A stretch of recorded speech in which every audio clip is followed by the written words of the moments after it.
Para hadirin, para jamaah yang dimuliakan Allah Subhanahu wa taala, ketika ada orang yang mengatakan bahwa ini majlis ghibah, kemudian orang yang mengatakan ini majlis ghibah masih berusaha mendengarkan, udah tahu ini dosa kok masih didengarkan, berarti Anda ingin berbuat dosa. Maka hal yang paling simpel itu adalah ketika engkau menganggap ini adalah tempat maksiat, maka hindarilah, gak usah masuk daripada Anda terjelumus gitu kan. Satu itu. Yang kedua, sebelum saya nanti ke poinnya, karena saya mau menanggapi fatwanya Habib Taufik Assegaf sebagai ketua RA, beredar di media ketika Ustadz Abdul Somad mengatakan kalau tanpa ada habaib Indonesia sampai dini hari masih dijajah oleh Belanda. Saya katakan Ustadz Abdul Somad ini orang pintar, orang alim, tapi kalau mengenai tentang sejarah Nusantara pribumi, saya kira masih banyak orang yang lebih tajam memahami sejarah tentang Nusantara. Bagaimana bisa kita mengukur begitu? Kita tidak menafikan kecerdasan beliau, karena beliau ini alumni daripada Timur Tengah. Beliau sekolahnya di luar, lebih lama menimba ilmu di luar, wajar saja. Tapi saya nyatakan justru kalau tidak ada campur tangan habaib, antek-antek Belanda, dan Belanda, pemerintahan Hindia Belanda ini sudah hengkang lebih duluan. Itu yang harus jadi catatan. Karena ada campur tangan daripada Ba'alawi yang waktu itu muftinya Utsman bin Yahya, maka yang seharusnya Belanda ini sudah terusir, ini masih bertahan. Kita punya bukti yang sangat kuat di mana Mufti Batavia mengirim surat kepada pemerintah Belanda, dan fatwa-fatwa yang disampaikannya mengenai tentang ulama-ulama thariqah kita adalah ulama yang sesat, pemberontak. Itu ada. Coba kalau memang mereka orang-orang yang cerdas yang membela habaib, coba komentar itu. Di beberapa video yang sudah saya sampaikan dengan data yang sangat akurat, data sejarah yang kuat, monggo dikomentari. Kalau memang habaib ini menjadi wasilah kemerdekaannya Indonesia. Itu. Yang kedua, ketika ada habaib yang mengatakan, ada oknum habib mungkin dia yang mengatakan sudah meminum darah Rasulullah, itu bohong. Ini berlebihan, ghulu namanya. Terus ada juga di media sosial yang beredar orang-orang yang membenci Habib itu adalah iblis. Itu mengambil dari hadis Nabi ketika Kanjeng Nabi berdialog dengan iblis. Nah ini kadang-kadang mereka berani ya memasukkan hadis seperti itu. Kan Kanjeng Nabi pernah bertanya dalam hadis itu kepada iblis, orang yang paling kau benci siapa? Ya engkau, kata iblis itu gitu. Berarti Nabi Muhammad. Ditanya lagi, lalu siapa lagi? Ya ahlul baitmu, termasuk keluarganya Nabi. Artinya jangan kau ganti ahlul bait ini secara fundamental bahwa itu Habib. Maka gak segan-segan para habaib ini yang suka dawir pembenci Habib adalah iblis. Bukannya ini sudah keywordnya sudah paling tinggi di YouTube itu. Pembenci Habib adalah iblis. Tadi keluar semua tuh dawir-dawirnya. Artinya jangan menyalahi narasi matan daripada hadis. Yang disampaikan di situ adalah ahlul bait. Ya, ahlul baitul mustafa tuhurihum amanul ardi fatakiri. Ahlul bait yang benar-benar suci, yang menjadi keamanan di muka bumi.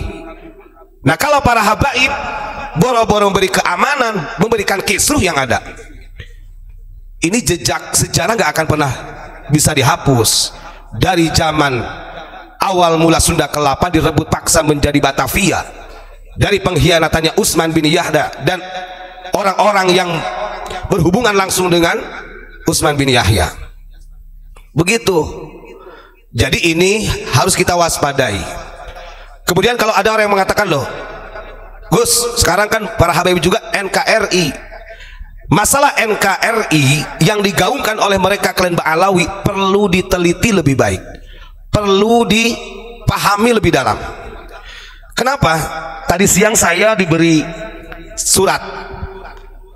Jadi di grup itu ada yang ngasih surat begini, Gus coba ditanggapi pernyataannya Ketua Rabithah Alawiyah ketika pertama kali dia ini tas screenshot ya, ketika pertama kali dia dilantik sebagai Ketua Rabithah Alawiyah. Habib Taufik Assegaf ini beliau dilantik pada tanggal 31 Januari hari Senin 2022. Setelah dilantik, beliau menyampaikan tentang visi dan misinya.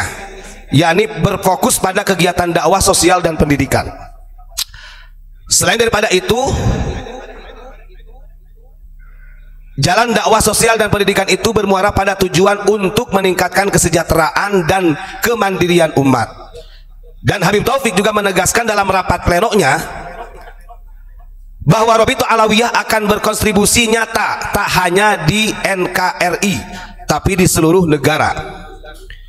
Dan dia juga menegaskan bahwa Rabithah Alawiyah berkomitmen untuk berkhidmat pada umat muslim. Nah, yang meminta kepada saya untuk menanggapi ini adalah kalimat di akhir nih. Rabithah Alawiyah ini menegaskan komitmennya untuk berkhidmat pada umat muslim. Nah, ini yang perlu kita waspadai. Kalau benar di dalam ADART Rabithah Alawiyah itu ada NKRI yang utuh, seharusnya kalimatnya nggak begini: berkhidmat untuk umat muslim, khususnya umumnya seluruh umat manusia. Harusnya begitu. Makanya kalau saya ini ada indikasi yang kurang beres, maka pantas ketika kemarin saya lihat ada yang komentar begini, udkhulu fisilmi kafah katanya. Kalau Indonesia ingin makmur ya harus jadi Islam secara keseluruhan. Ini dari mukibin yang mengatakan demikian. Dari muhibinnya begitu. Kalau Indonesia ingin makmur ya harus menjadi Islam secara kafah. Sementara yang bersikeras ingin menjadikan negara Islam itu adalah dari HTI, khilafah. Maka buat apa muhibin mengatakan demikian? Berarti kalau begini ada indikasi berafiliasi. Dan kalau udkhulu fisilmi kafah dijadikan sebagai ayat yang fundamental, berarti ini sudah menggagalkan perjuangan baginda Rasulullah selama di Makkahul Mukarramah dan di Madinah. Bagaimana bisa? Kanjeng Nabi wafat, di Madinah masih ada Yahudi, masih ada Nasrani, masih ada Majusi.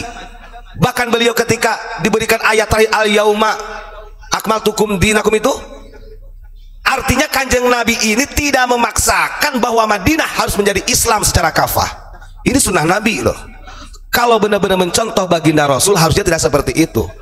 Karena kanjeng Nabi diberi tugas oleh Allah Subhanahu wa taala sebagaimana dalam Al-Qur'an surat Al-Anbiya ayat 107, "Wa ma arsalnaka illa rahmatan lil alamin." Tidaklah aku utus engkau Muhammad melainkan menjadi rahmat seluruh alam, untuk berkhidmat kepada seluruh alam. Kalau berbicara tentang alamin, ini bukan hanya manusia saja.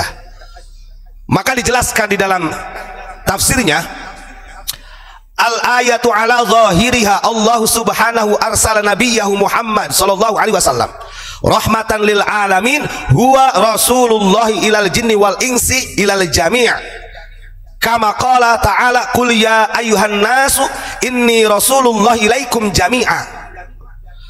Ayat ini menegaskan kanjeng Nabi saja yang menjadi delegasinya Allah, Khatamul Anbiya.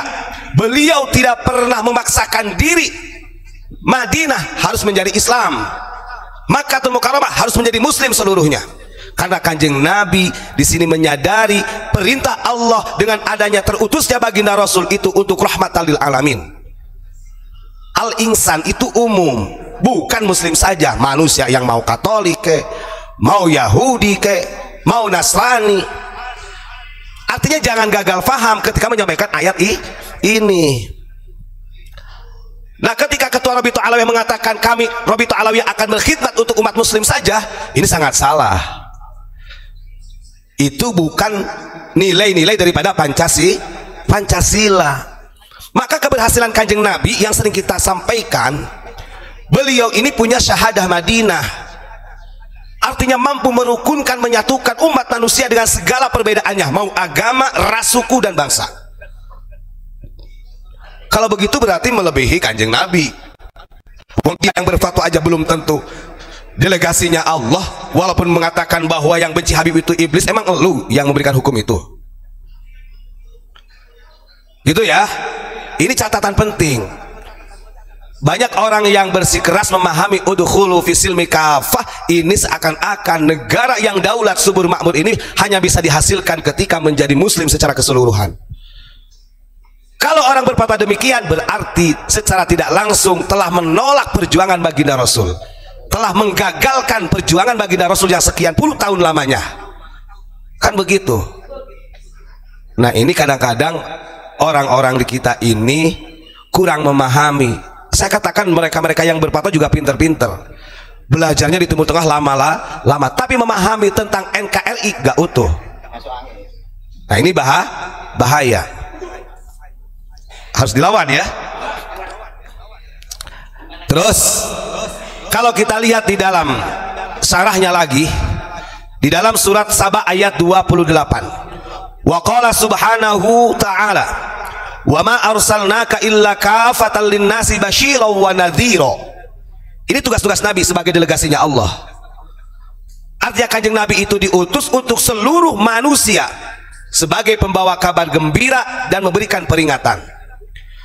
Artinya urusan nanti orang ini taat atau tidak, kalau orang tersebut manusia itu taat kepada kanjeng Nabi, ikut ajarannya, waqad naja, berarti dia akan selamat dari api neraka.